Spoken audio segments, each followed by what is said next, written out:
अङ्गं हरेः पुलकभूषणमाश्रयन्ती भृङ्गाङ्गनेव मुकुलाभरणं तमालम् अङ्गीकृताखिलविभूतिरपाङ्गलीला माङ्गल्यदास्तु मम मङ्गलदेवतायाः।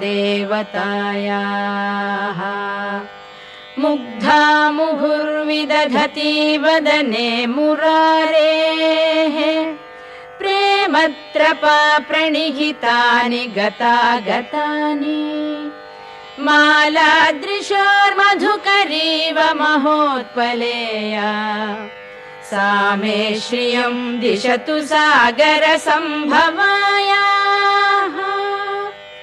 आमीलिताक्षम् अधिगम्य मुदा मुकुन्दम् आनन्दकन्दमनिमेषम् अनङ्गतन्त्रम् आकेकरस्थितकनीनिकपक्ष्मनेत्रम् भूत्यै भवेन्मम भुजङ्गशयाङ्गनायाः।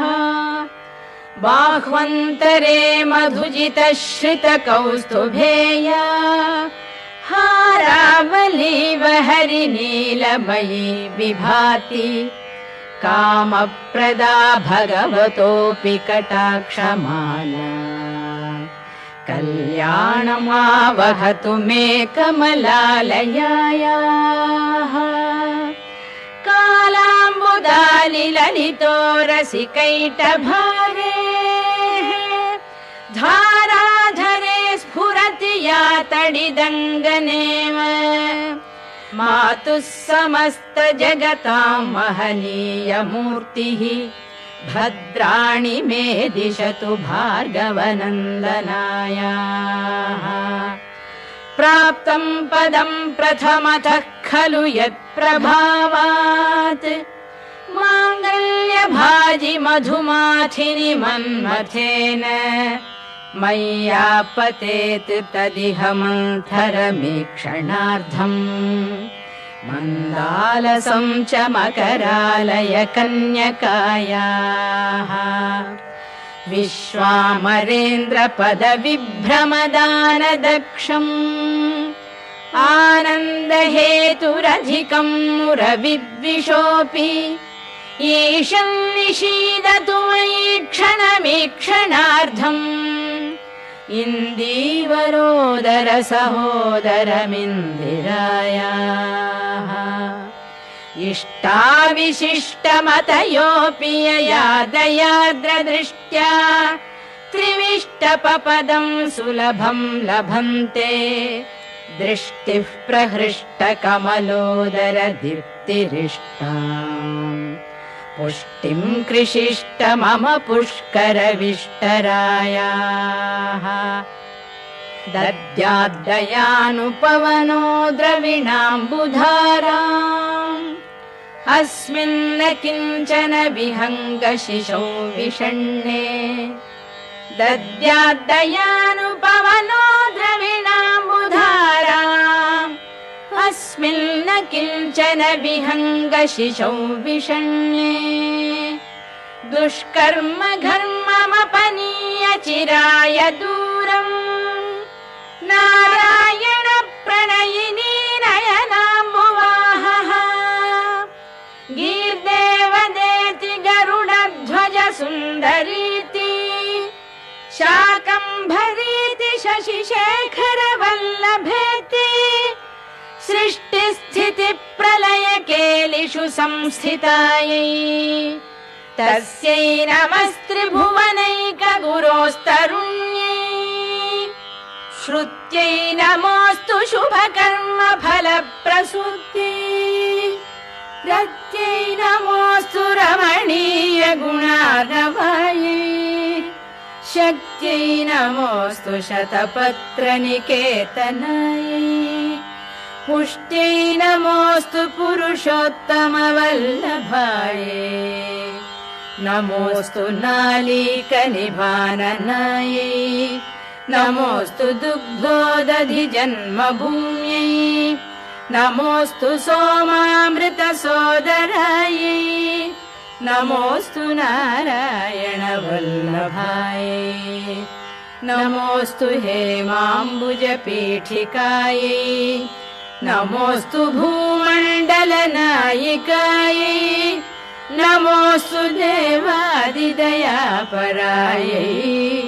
नमोऽस्तु शार्ङ्गायुधवल्लभायै नमोऽस्तु देवी भृगुनन्दनायै नमोऽस्तु विष्णोरुरसिस्थितायै नमोऽस्तु लक्ष्मी कमलालयायै नमोऽस्तु दामोदर वल्लभायै नमोऽस्तु कान्ति कमलेक्षणायै नमोऽस्तु बुद्धि भुवन प्रसूत्यै नमोऽस्तु देवादिभिरर्चितायै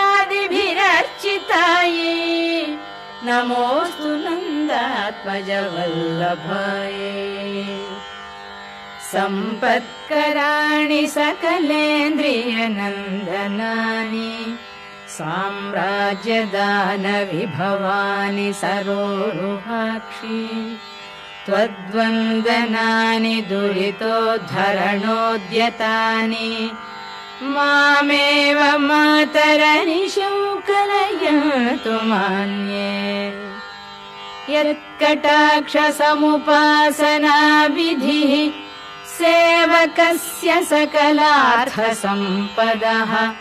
सन्तनोति वचनाङ्गमानसैः